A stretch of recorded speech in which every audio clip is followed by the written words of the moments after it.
খবর শুনছেন দৈনিক সংবাদ চ্যানেল থেকে। আজ জানাবো পশ্চিমবঙ্গ দেশ এবং বিশ্বের বাছাই করা সমস্ত গুরুত্বপূর্ণ তাজা খবর। শুরুতেই জানিয়ে দেব সংবাদ শিরোনাম। মাদ্রাসায় জঙ্গি তৈরি হচ্ছে, বিধানসভায় অগ্নিমিত্রার মন্তব্যে আপত্তি ফিরহাদের, তুঙ্গে বিতর্ক। বাপ নিয়ে চুলোচুলি, মোদির বেটা শুভেন্দু, উদয়নের বাবা চোর, উত্তাল বিধানসভা, ঘটনা কি? কাটা দিয়েই কাটা তোলার চেষ্টা, 10 লক্ষ চাকরি, 3000 টাকা লক্ষ্মীর ভান্ডার, বিরাট ঘোষণায় তোলপাড় ফেললেন শুভেন্দু। নেপালের পশ্চিমাঞ্চলে মর্মান্তিক পথ দুর্ঘটনা, যাত্রী বোঝাই বাস খাদে পড়ে নিহত অন্তত 13, আহত 30-এর বেশি। আমরা ক্রিমিনাল নই, অগ্নিমিত্রা সাম্প্রদায়িক তাস খেলতেই তুলোধনা ফিরহাদের। বিধানসভা ভোটের আগে 1444 কেন্দ্রীয় পর্যবেক্ষকের ব্রিফিং শেষ, কড়া বার্তা নির্বাচন কমিশনের। মূল অভিযুক্ত সন্দীপ ঘোষ, আরজি কর দুর্নীতি মামলায় প্রথম চার্জশিট ইডির। পশ্চিমবঙ্গে এক দফায় ভোট চায় সিইও দপ্তর, প্রস্তাবও দেবে দিল্লির নির্বাচন সদনকে, তবে চূড়ান্ত সিদ্ধান্ত নেবে কমিশনে। বাজেট আলোচনায় বিজেপির তরফে শুভেন্দু, অশোক, শঙ্করদের একগুচ্ছ প্রস্তাব সরকারকে, কি জবাব দিলেন অর্থ প্রতিমন্ত্রী চন্দ্রিমা? লক্ষ্মীর ভান্ডারের হারে বাড়বে বার্ধক্য ভাতাও, বিধানসভায় স্পষ্ট করলেন অর্থমন্ত্রী। বিধানসভায় নজিরবিহীন বিতণ্ডা, একে অপরের বাপ ধরে টানাটানি, উদয়ন শুভেন্দুর। ইসলামাবাদে আত্মঘাতী জঙ্গি হামলা, শিয়া মসজিদে জুম্মার নামাজে বিস্ফোরণে মৃত 31, জখম 169। বিজেপির রাজ্য সম্পাদকের বিরুদ্ধে টাকা হাতানোর অভিযোগ, মামলা দায়ের করলেন দলেরই নেতা। শুনানির জোড়া নোটিশ, কুলপিতে এসআইআর আতঙ্কে মৃত্যু বৃদ্ধা। ডিএ নিয়ে রিভিউয়ের পথে রাজ্য, রাস্তায় নেমে সরকারকে অচল করার হুঁশিয়ারি সংগ্রামী যৌথ মঞ্চের। বিধানসভায় চন্দ্রিমা অশোক সংঘাত, ব্যক্তিগত আক্রমণের অভিযোগে ওয়াকআউট বিজেপির। হাতে শ্রমিকদের রক্তের দাগ, মেঘালয়ে খনি বিস্ফোরণে এনপিপি সরকারকে নিশানা অভিষেকের। পথ দুর্ঘটনায় মৃত্যু স্ত্রী এবং 9 মাসের সন্তানের, দেহ মর্গে রেখে এসআইআর শুনানিতে গেলেন শিক্ষক। নতুন আতঙ্ক, মৃত হচ্ছে একের পর এক কাকের, এবার নজরে কোন ভাইরাস, জারি সতর্কতা। ময়নায় ফিল্মি কায়দায় বিএলওকে অপহরণ, তারপর কি ঘটল? ভোট নিয়েও ঘর দিল না শাসক, বাংলার বাড়ি প্রকল্পে মালদায় চরম দুর্নীতির অভিযোগ। বৃদ্ধার গলার হার, হাতের বালা খুলে নিয়ে শ্বাসরোধ করে নৃশংসভাবে খুন। কাজের চাপে আরও এক বিএলওর মৃত্যু, শিক্ষিকার মৃত্যুতে রাজনৈতিক তরজা মুর্শিদাবাদে। বাসে ব্যাগ বিভ্রাট, কান্নায় ভেঙে পড়ল মাধ্যমিক পরীক্ষার্থী, শেষমেশ দেবদূত হয়ে হাজির পুলিশ। ভাতা নয় বেতন চাই, কল্পতরু বাজেটেও খুশি নন আশাকর্মীরা, স্বাস্থ্য ভবনের সামনে ধুন্ধুমার। সংসদে মোদির বদলে মমতার নাম, অন্তরাত্মার ডাক মুখ থেকে বেরিয়ে গেছে, সুকান্তকে কটাক্ষ কুণালের। উত্তাল বাংলাদেশ, ভোটের ঠিক আগে ইউনূসের বাসভবনের সামনে আছড়ে পড়ল প্রতিবাদের সুনামি। আজন্ম সিপিএম করেন, বাংলার বাড়ি পেয়ে মমতাকে ধন্যবাদ হুগলির সেই বাম নেতার। মাদ্রাসায় যা বরাদ্দ করা হয়েছে তাতে প্রশ্ন উঠবেই, অগ্নিমিত্রার সমর্থনে হিসেব দিলেন শুভেন্দু। 77 থেকে 177 নিয়ে বুক ফুলিয়ে বিধানসভায় ঢুকবো শুভেন্দু। এতক্ষণ শুনছিলেন সংবাদ শিরোনাম, এখন আসছে বিস্তারিত খবরে। তার আগে ছোট্ট একটা অনুরোধ, চ্যানেলে নতুন হয়ে থাকলে চ্যানেলটি এক্ষুনি সাবস্ক্রাইব করবেন। বৃহস্পতিবার পেশ হয়েছে অন্তর্বর্তী বাজেট। আজ শুক্রবার অন্তর্বর্তী বাজেট নিয়ে আলোচনা চলাকালীন বিধানসভায় তুমুল বাকযুদ্ধ, মাদ্রাসায় জঙ্গি তৈরি হচ্ছে।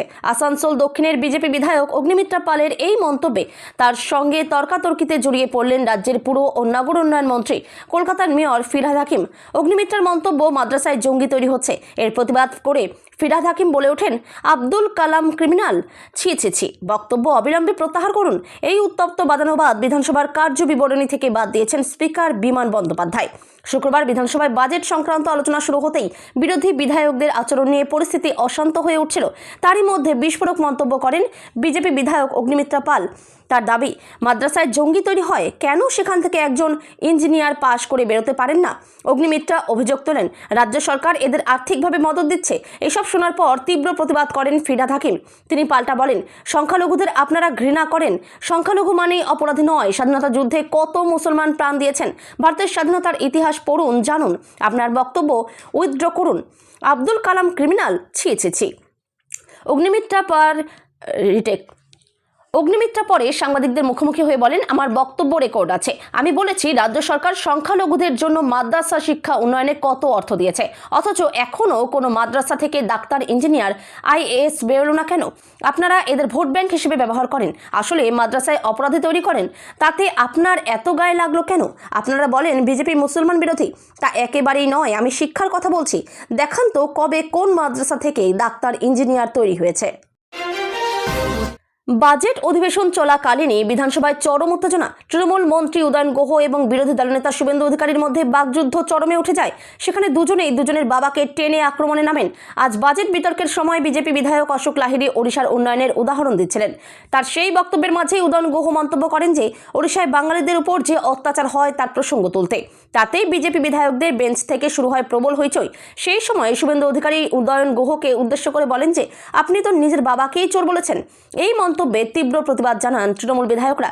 পরিস্থিতি সামাল দেওয়ার জন্য স্পিকার বিমান বন্দ্যোপাধ্যায় দুপক্ষকেই শান্ত হওয়ার জন্য নির্দেশ দেন। এরপর স্পিকারের অনুমতি নিয়ে উদয়ন গুহ জানান যে আমার বাবা কমল গুহ দীর্ঘদিন বিধায়ক এবং মন্ত্রী ছিলেন। তার রাজনৈতিক কাজ নিয়ে অনেক সমালোচনা করলেও কখনো তাকে চোর বলেনি। সেই সঙ্গে তিনি শুভেন্দু অধিকারীকে চ্যালেঞ্জ করেন যে এরকম কোনো তিনি যদি করে থাকেন তাহলে তার প্রমাণ দিতে।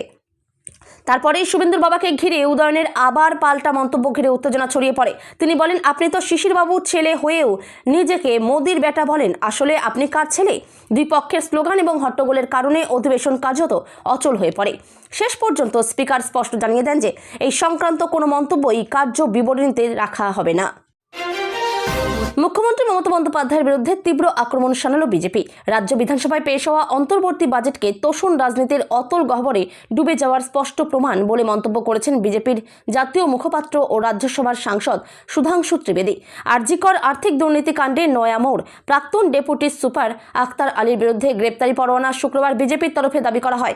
2026-27 অর্থবর্ষের জন্য প্রস্তাবিত বাজেটে সংখ্যালঘু বিষয়ক ও মাদ্রাসা শিক্ষা দপ্তরের জন্য বিপুল অর্থ বরাদ্দ করে রাজ্যের শিল্প, তথ্য প্রযুক্তি এবং বিজ্ঞান গবেষণার মতো গুরুত্বপূর্ণ ক্ষেত্রগুলিকে কার্যত অবহেলা করা হয়েছে। বৃহস্পতিবার বিধানসভায় পেশ হওয়া 4.6 লক্ষ কোটি টাকার অন্তর্বর্তী বাজেটে মহিলা, যুব সমাজ এবং আশাকর্মী, সিভিক ভলেন্টিয়ার, শিক্ষা বন্ধুদের জন্য নগদ সাহায্য ও ভাতা বৃদ্ধির ঘোষণা করা হয়েছে, যা আসন্ন বিধানসভা নির্বাচনের আগে স্রেফ ভোটমুখী পদক্ষেপ বলেই অভিযোগ বিজেপির। বাজেট নিয়ে প্রতিক্রিয়া জানাতে গিয়ে সুধাংশু ত্রিবেদী বলেন, প্রধানমন্ত্রী নরেন্দ্র মোদীর নেতৃত্বে দেশ যখন উন্নয়নের নতুন উচ্চতায় পৌঁছেছে, তখন তৃণমূল কংগ্রেস ও মমতা বন্দ্যোপাধ্যায়ের নেতৃত্বে পশ্চিমবঙ্গ ক্রমশ তোষণ রাজনীতির অন্ধকারে তলিয়ে যাচ্ছে। নেপালের বাইটাদি জেলায় বৃহস্পতিবার গভীর রাতে ভয়াবহ সড়ক দুর্ঘটনায় মৃত্যু হলো অন্তত 13 জনের। উত্তরাখণ্ডের পিথোরাগড় সংলগ্ন এই সীমান্তবর্তী এলাকায় যাত্রী বোঝাই একটি বাস নিয়ন্ত্রণ হারিয়ে প্রায় 200 মিটার গভীর খাদে পড়ে যায়।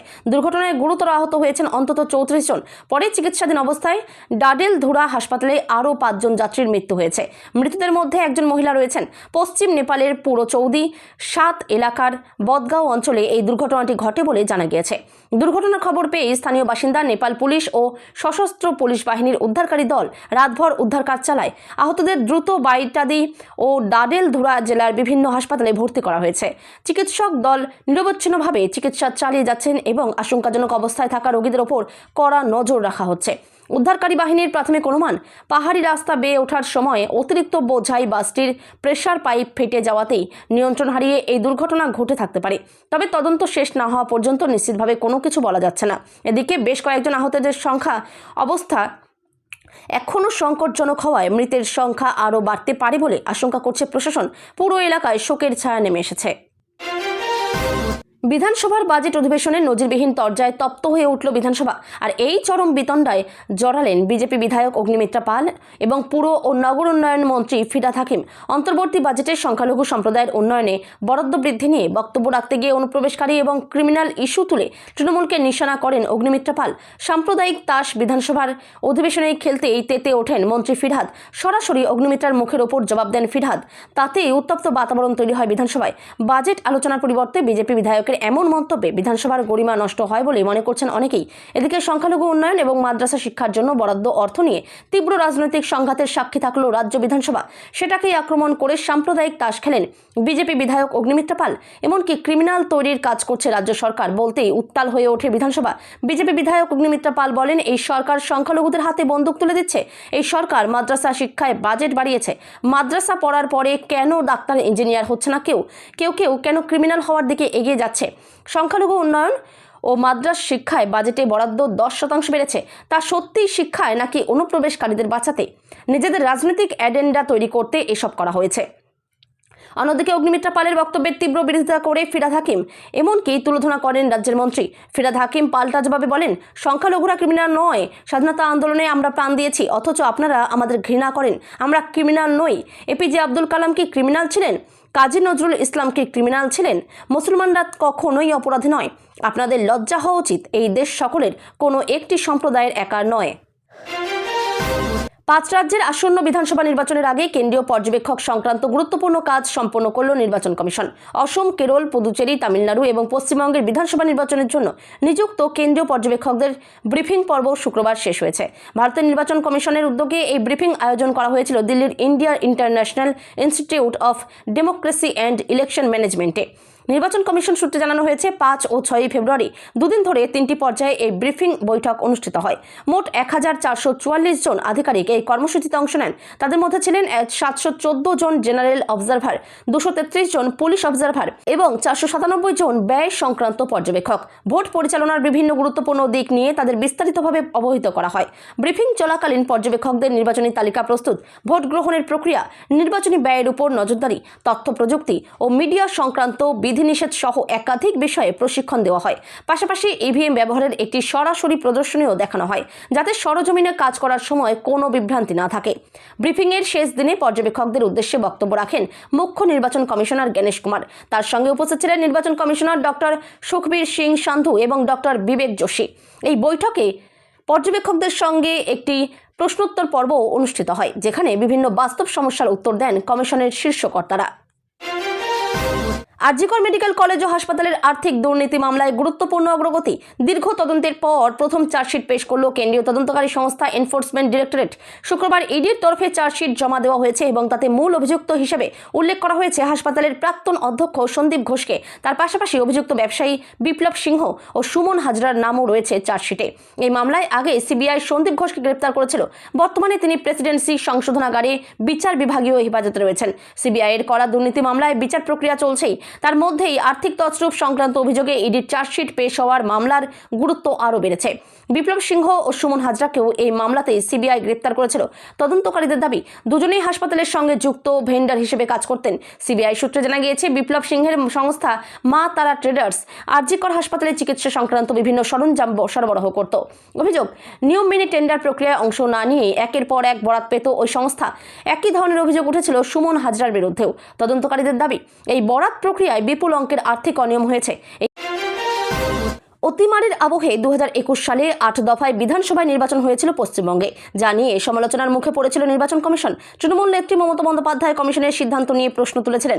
আসন্ন বিধানসভা ভোট 1 দফায় করার পক্ষপাতী রাজ্যের মুখ্য নির্বাচনী আধিকারিকের দপ্তর। রাজ্যের সিইও মনোজ কুমার আগরওয়ালের দপ্তর সূত্রের খবর, কত দফায় ভোট হবে তা নিয়ে চূড়ান্ত সিদ্ধান্ত নেবে নির্বাচন কমিশন।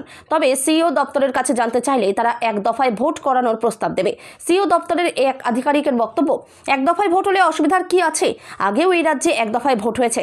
1 দফায় ভোট করাতে আমরা প্রস্তুত। অতিমারির আবহে 2021 সালে 8 দফায় বিধানসভায় নির্বাচন হয়েছিল পশ্চিমবঙ্গে, যা নিয়ে প্রবল সমালোচনার মুখে পড়েছিল নির্বাচন কমিশন। তৃণমূল নেত্রী মমতা বন্দ্যোপাধ্যায় প্রশ্ন তুলেছিলেন, 39 লোকসভার রাজ্য তামিলনাড়ুতে যদি 1 দফায় ভোট হতে পারে, তবে পশ্চিমবঙ্গে কেন 8 দফা প্রয়োজন? নির্বাচন কমিশনের পাশাপাশি প্রধানমন্ত্রী নরেন্দ্র মোদীর সরকার এবং কেন্দ্রের শাসক দল বিজেপিকে নিশানা করেছিলেন তিনি। আগামী এপ্রিল মে মাসে তামিলনাড়ু, কেরল, অসম, পুদুচেরির সঙ্গেই পশ্চিমবঙ্গে বিধানসভা ভোট হওয়ার কথা। মোদী সরকারের জমানায় এর আগে 2016 সালে পশ্চিমবঙ্গে 7 দফায় বিধানসভা ভোট হয়েছিল। ইউপিএ আমলে 2011 সালে বিধানসভা ভোট হয়েছিল 6 দফায়। এর আগে বিজেপির একটি সূত্র জানিয়েছিল দলের তরফে এবার কম দফায় ভোট করানোর আবেদন জানানো হয়েছে কমিশনে।